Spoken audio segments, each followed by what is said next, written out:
Hello, welcome back to my channel KV teacher universal. कैसे हैं आप सब?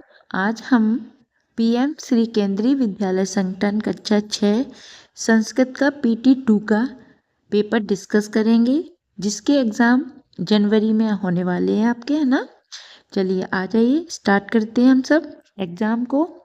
इसको सॉल्व करेंगे, क्वेश्चन आंसर्स, ठीक है, जो भी दिए हुए हैं। सबसे पहले आपको दिया जाता है, सबसे पहले दिया है आपको अधोलिखित अनुच्छेदम पठित्वा प्रश्नानाम। सबसे पहले आपको एक अनुच्छेद दिया आएगा आपके एग्जाम में, जिसको आपको पढ़ना है और उससे रिलेटेड क्वेश्चन आंसर नीचे दिए रहते हैं। तो उनको हमें फिर उस अनुच्छेद में से या उस पैराग्राफ में से हमें उन प्रश्नों को सॉल्व करना होता है, ठीक है। तो चलिए हम पहले इनका अनुच्छेद पढ़ लेते हैं और इसका अर्थ समझ लेते हैं, है ना। चलिए स्टार्ट करते हैं।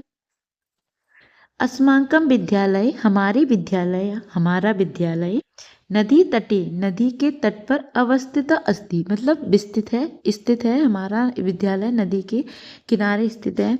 अस्मिन् विद्यालय, हमारे विद्यालय में विसंति प्रकोष्ठा सन्ति। विसंति मीन्स 20 प्रकोष्ठा है। प्रकोष्ठा का मतलब कमरे बोलते हैं जिसको। तेषु एकः कार्यालय अस्ति, उसमें से एक क्या है? कार्यालय, जिसको आप सब लोग ऑफिस बोलते हैं, ठीक है। विद्यालय चतुर्शतम छात्राः पठन्ति, विद्यालय में चतुर्शतम का अर्थ होता है 14 छात्र पढ़ते हैं। सर्वे चतुर्शतम छात्रा पठन्ति, ठीक है, विद्यालय में चतुर्शतम छात्र पढ़ते हैं। सर्वे छात्रा अनुशासितः सन्ति, सभी छात्र कैसे हैं? अनुशासित हैं, ठीक है, मतलब अनुशासन में रहते हैं। योग्य शिक्षक, जो कैसे हैं? योग्य हैं, पढ़ाने में अच्छे हैं। छात्रान स्नेहेन अध्यापयन्ति, मतलब छात्रों को स्नेहन का अर्थ है यहाँ पर प्यार से, मतलब स्नेह से पढ़ाते हैं। विद्यालयस्य परिसरे माने जो परिसर है विद्यालय जिसमें फैला हुआ है, उसमें एकः सुसज्जिता, क्या? एकः सुसज्जिता मतलब एक सुसज्जित पुष्प वाटिका, एक अच्छा सा गार्डन, जिसको बोलते हैं ना आप गार्डन, पुष्प वाटिका, गार्डन अपि विद्यते, वो भी है। एकम क्रीड़ा क्षेत्रम, एक क्रीड़ा क्षेत्र का अर्थ यहाँ से क्या हुआ? खेल का मैदान। क्रीड़ा क्षेत्रम का अर्थ क्या होता है? खेल का मैदान भी है। तत्र सर्व छात्राः क्रीडन्ति, जहाँ सभी छात्र क्या करते हैं? क्रीडन्ति। क्रीडन्ति का अर्थ खेलते हैं। क्रीडन्ति का अर्थ क्या होता है? खेलते हैं। आप सब लोगों ने अनुच्छेद समझ लिया, अनुच्छेद को पढ़ लिया। अब हम इसके प्रश्न आंसर करते हैं ना, क्वेश्चन आंसर सॉल्व करते हैं। चलिए क्वेश्चन आंसर सॉल्व करते हैं। सबसे पहला दिया है एकेन पदेन उत्तरतः लिखती, एक पद में हमें उत्तर लिखनी है। तो चलिए इनके एक पद में उत्तर लिखते हैं। विद्यालयः कुत्र अवस्थितः अस्ति, विद्यालय कहाँ स्थित है? आप लोगों ने अभी पढ़ा था ना, कहाँ स्थित है विद्यालय? नदी तटे। कहाँ स्थित है विद्यालय? नदी तटे, ठीक है, ये इसका क्या है? आंसर है। विद्यालय कति प्रकोष्ठाः सन्ति, कितने प्रकोष्ठा है विद्यालय में? आप लोगों ने अभी लिखा था ना, पढ़ा था ना, ऊपर अर्थ समझे थे, क्या है? विसंति। कितने हैं? विसंति ही। विसंति का अर्थ क्या होता है? क्या होता है? 20। सर्वे छात्रा कीदृशः सन्ति, सभी छात्र कैसे हैं? सर्वे ही छात्रा कीदृशः सन्ति, ठीक है।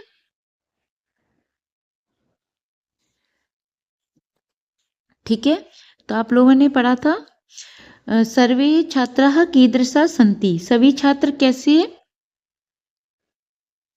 अनुशासन, कैसे रहते हैं? अनुशासन, क्या लिखेंगे हम? अनुशासन। एक सेकेंड।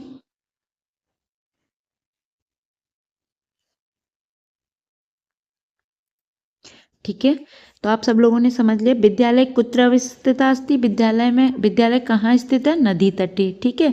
विद्यालय कति प्रकोष्ठाः सन्ति, विद्यालय में कितने प्रकोष्ठ हैं? विसंति मतलब कक्ष।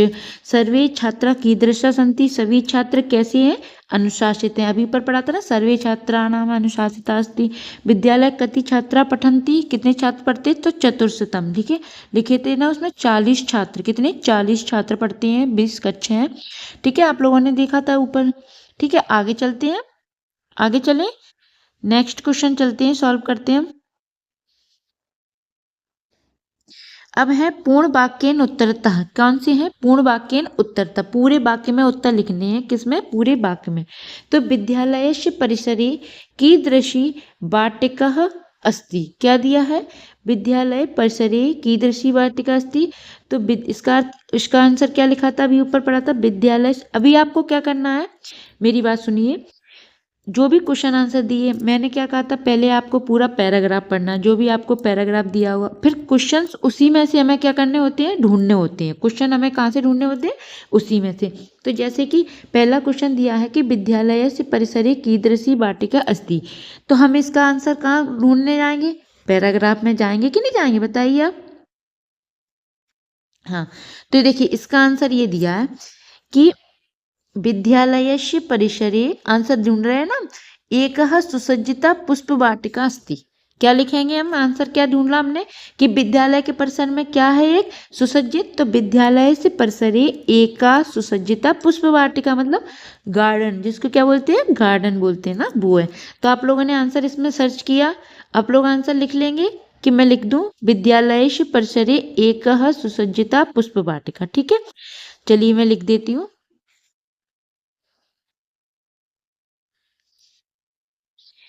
क्वेश्चन क्या दिया है? विद्यालयस्य परिसरे कीदृशी वाटिका अस्ति। तो आपने भी आंसर ढूंढा था ना, पैराग्राफ में क्या दिया था कि विद्यालयस्य, आप लिख लीजिए विद्यालयस्य, हम बोल रहे हैं ना, परिसरे कीदृशी वाटिका, तो सुसज्जित पुष्प वाटिका अस्ति। कैसी थी? सुसज्जित पुष्प वाटिका। सुसज्जित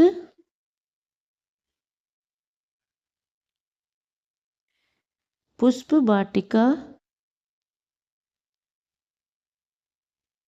अस्ति। ठीक है, योग, अगला क्वेश्चन दिया है, अगला सेकंड क्वेश्चन है, योगः शिक्षकाः कान् स्नेहेन अध्यापयन्ति। जो योग शिक्षक थे वो किसको स्नेह से पढ़ाते थे? तो आप योग्यः जैसा दिया है वैसा ही लिखना है ना, शिक्षकः, कान की जगह आएगा छात्रान। क्या आएगा?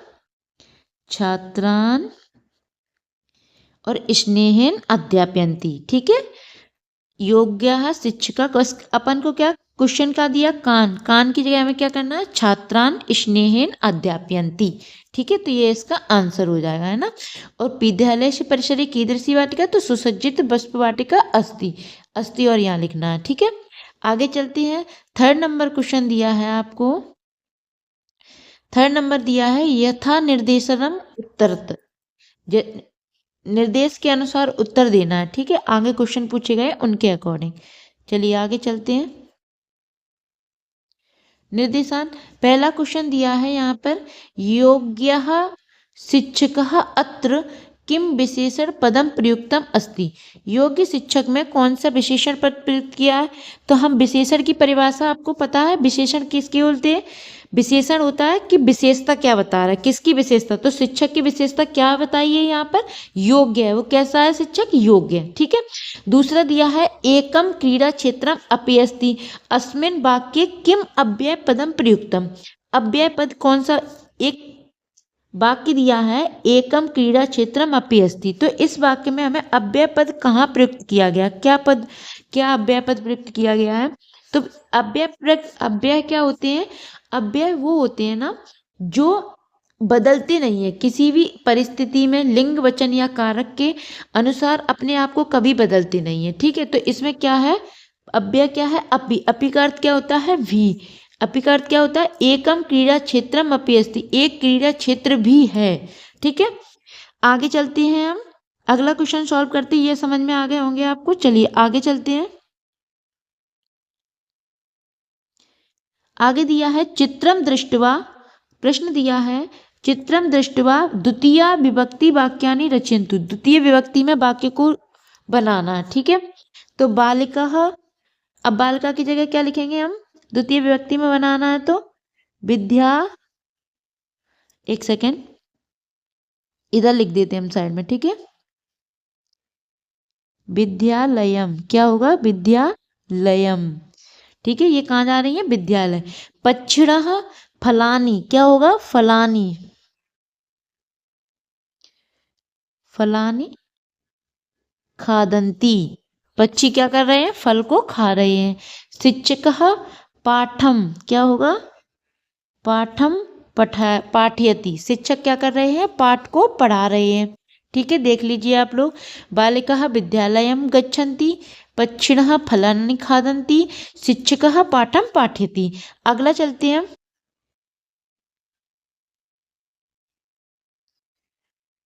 आगे दिया है नर्तकी, क्या दिया है? नर्तकी मालाम, क्या होगा? मालाम धारती, मालाम धारती। ये माला पहने हुए ना, आपको दिख रहा है चित्र में। चित्र को देखकर ही तो हमें वाक्य बनाने हैं। इसी तरह अहम, अब देखो इसमें क्या दिख रहा है? ये पेंसिल इनको दे रहे हैं, ठीक है। तो अहम क्या स्वीकारोमि, हम क्या स्वीकार कर रहे हैं? लेखनी।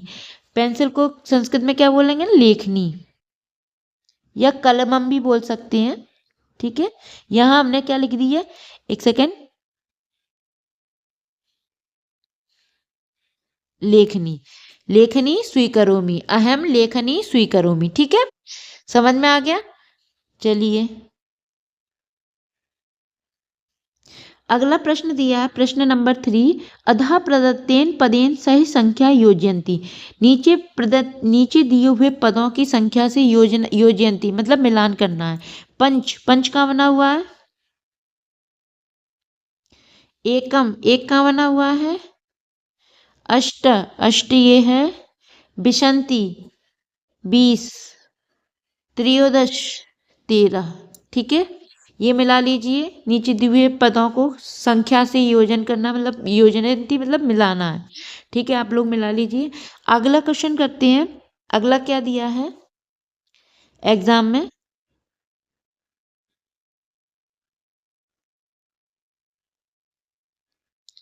अब दिया है पाठस्य आधारेण, पाठ के आधार पर अधो लिखता नाम प्रश्ना नाम, ये सॉरी मिस्टेक हो गई है, अधो यहाँ है लिखता नाम। ठीक है, पाठस्य आधारेण अधो लिखता नाम मतलब नीचे लिखे हुए प्रश्ना नाम उत्तराणी पूर्ण वाक्येनु लिखन्ति। प्रश्न के उत्तर पूर्ण वाक्य में लिखने हैं।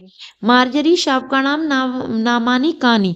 जो मार्जरी के बिल्ली के बच्चे थे उनके क्या क्या नाम थे? आप लोग बताइए। ये तो आप लोगों को चैप्टर में पढ़ाए थे ना, मेरे चैनल पर वीडियो भी अपलोड है इसकी चैप्टर की। तो उसके क्या क्या नाम थे? तन्वी, तन्वी, मृद्वी, मृद्वी, सबलह,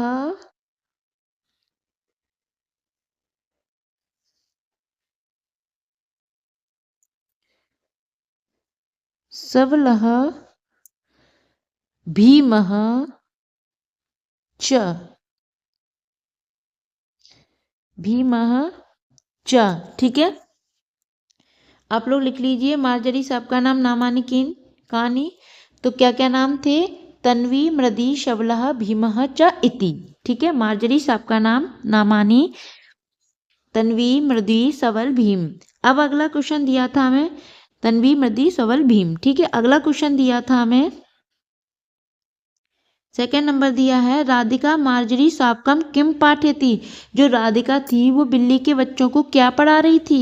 तो राधिका मार्जरी शावकः अदिति देवो भव, क्या पढ़ा रही थी? अदिति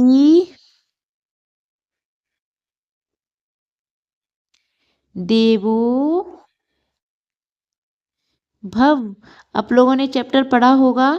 अदिति देवो भव, अदिति देवता के समान होते हैं, मेहमान देवता के समान होते हैं, राधिका ये बता रही थी। ठीक है, सस्करा कश्य घातम गच्छति।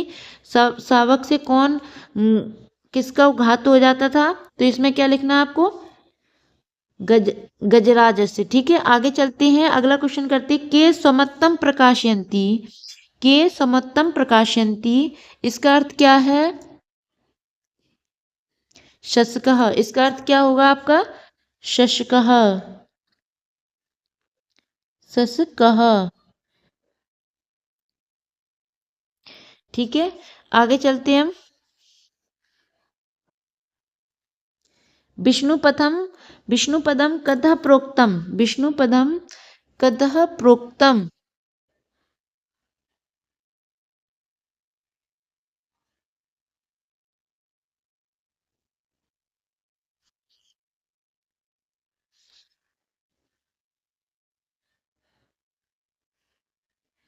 ठीक है, आप लोगों ने लिख लिए ना क्वेश्चन आंसर। आगे चले, नेक्स्ट क्वेश्चन पे चलिए। चलिए नेक्स्ट क्वेश्चन पे चलते हैं। अगला दिया है, उदाहरणानुसार समुचित क्रियापदे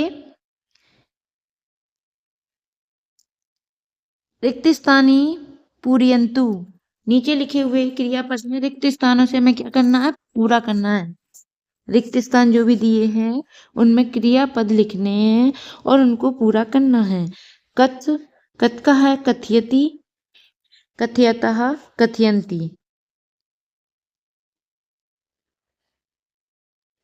कथयता,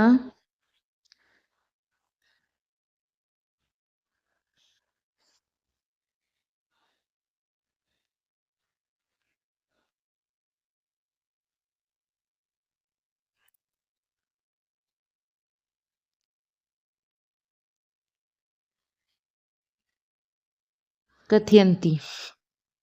स्था का है, स्था का तिष्ठ धातु होगी, क्या होगी, तिष्ठ धातु होगी। ठीक है, तो तिष्ठति, तिष्ठतः, तिष्ठन्ति।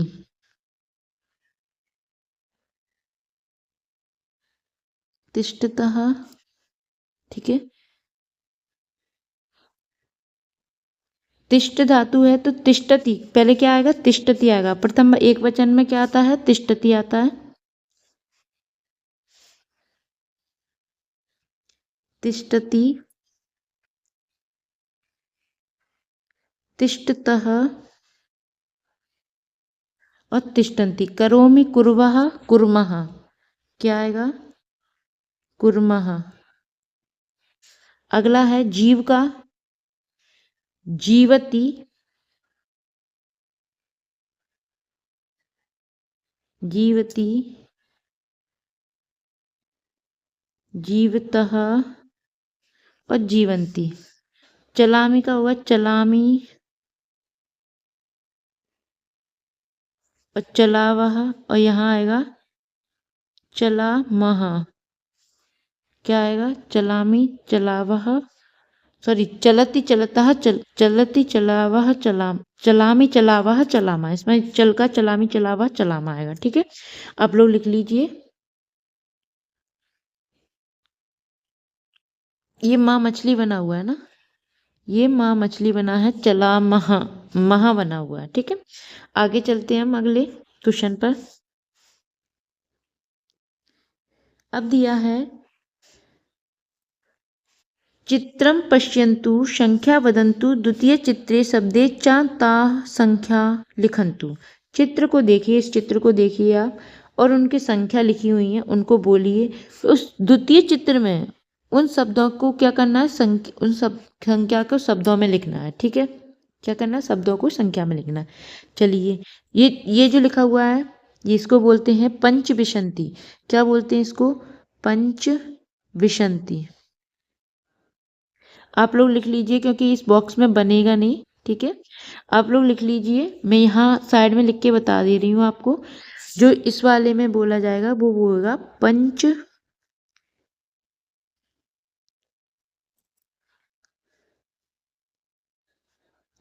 पंचविंशति। ठीक है, इसमें लिखा जाएगा, आप लोग लिख लीजिए। ठीक है, लिख लिया ना, इसमें लिखा जाएगा आपका एकादश। 11 को क्या बोलते हैं, एकः दशः, एकः दशः। ठीक है, इसमें बोलते हैं सप्तदशा, क्या है, 17 को क्या बोलते हैं, सप्तदशः।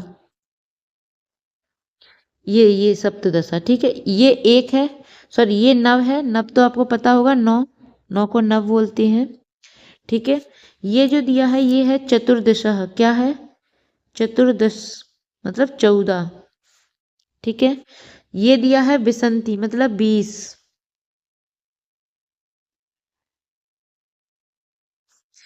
इसमें आएगा आपका षट्त्रिशतः, क्या आएगा, षट्त्रिशतः।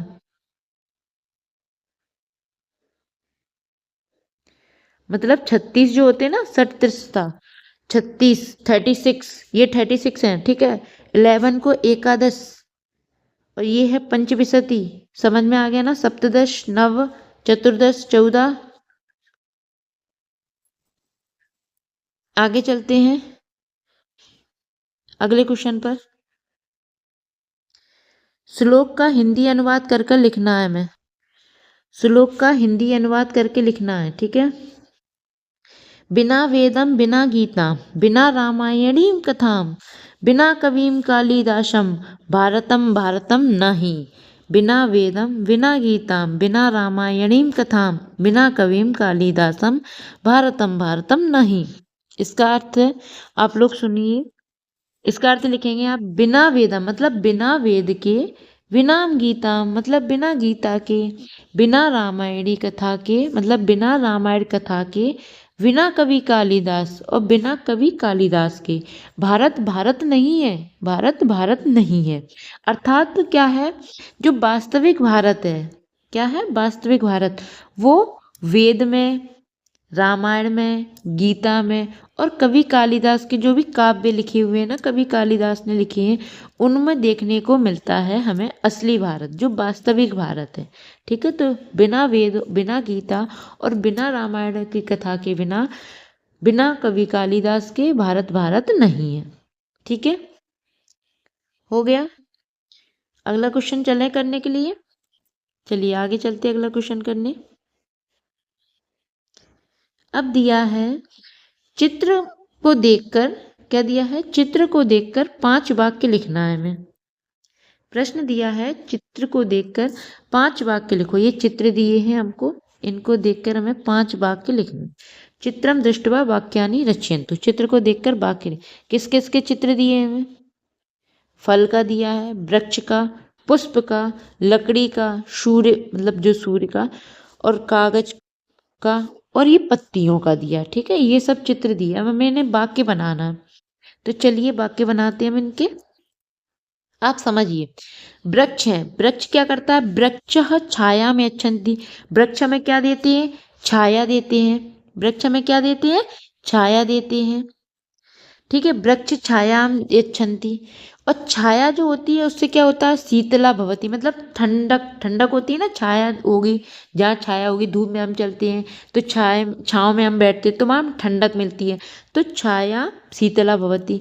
और वयम छायायाम विश्राम कुर्मः, और हम छाया में क्या करते हैं, पेड़ के नीचे हम क्या करते हैं, विश्राम करते हैं। हम चलते हैं ना तो थक जाते हैं गर्मियों में, तो हम सोचते हैं कहीं पेड़ मिल जाए, वृक्ष मिल जाए जिसके नीचे हम छाया मिल जाए, हमें ठंडक मिल जाए, मतलब विश्राम करोमि तो शीतला भवती। ठीक है, अगला दिया है, अब इसके ऊपर ये पहला वाक्य बन गया। अगला दिया है कि वृक्षा करगदम यच्छन्ति। करगदम कागज का क्या कहते हैं, करगदम। किसको, कागज, कागज, कागज को क्या बोला, करगदम। तो वृक्ष, कागज हमें कहाँ से मिलता है, वृक्ष से। कागज कहाँ से मिलता है, वृक्ष से। तो वृक्ष जो होते हैं वो हमें क्या देते हैं, करगदम मतलब कागज, कागज देते हैं। और करगदम उपयोगाय भवति, और कागज का हम क्या करते हैं, उपयोग करते हैं ना। तो यहाँ क्या लिखेंगे, करगद उपयोगाय भवति। वयम करगदेशु लिखामा मतलब वयम, वयम का अर्थ हम कागज पर लिखते हैं। हम क्या करते हैं, कागज पर लिखते हैं। ये समझ गए। तीसरा है वृक्षा काष्ठम यच्छन्ति। अब इस पे चलते हैं हम। ठीक है, तो इस पे चलते हैं। वृक्ष, वृक्ष हमें क्या दिया, कागज, कागज माने वो काष्टम, काष्टम मतलब लकड़ी दी वृक्ष ने हमें। लकड़ी का हम क्या करते हैं, काष्टम ईंधनाय भवति मतलब ईंधन, लकड़ी जलाने में यूज करते हैं ना। ठीक है, भवन निर्माणम, भवन के निर्माण में हम लकड़ियों का प्रयोग करते हैं। भवन, घर बनना है तो वहां लकड़ियों का प्रयोग करते हैं। ठीक है, ये समझ लिया, 3 बिंदु हो गए। अब अपन चौथे बिंदु पर चलते। चौथा बिंदु क्या, वृक्षम क्या, शुद्ध वायु यच्छन्ति। शुद्ध वायु देते हैं, वृक्ष देते हैं शुद्ध वायु, शुद्ध हवा देते हैं। वायु मतलब हवा देते हैं। अनेन पर्यावरणे शुद्ध भवति, इससे क्या होता है, हमारा पर्यावरण शुद्ध होता है। ठीक है, वृक्ष से, हवा से। शुद्ध वायु से क्या होता है, पर्यावरण में जो भी गैसें होती हैं, विषैली गैसें जो हमारे लिए हानिकारक होती है, वो शुद्ध हो जाते हैं। अगला है, ये समझ लिया, 4 पॉइंट हो गए। अब हम चलते हैं 5 पॉइंट पे। तो वृक्ष, अब वृक्ष ने हमें क्या दिया, पुष्पाणि, क्या दिए, पुष्प दिए, फूल दिया वृक्ष ने हमें। और पुष्पाणि सुगंधम प्रसारयति, पुष्प क्या करता है, चारों तरफ सुगंध फैला देते हैं। पुष्पानाम मालानाम भवति, और पुष्प से हम क्या करते हैं, मालाएं बनाते हैं। ठीक है, समझ गए ना? तो ये था आपका एग्जाम का पेपर, ये था आपका एग्जाम जो हमने डिस्कस किया। इससे रिलेटेड जो भी क्वेरीज हो आप कमेंट बॉक्स में लिख दीजिए, ठीक है। मिलते हैं नेक्स्ट वीडियो में। वीडियो कैसी लगी लाइक करें, कमेंट करें, चैनल को सब्सक्राइब करें। बाय।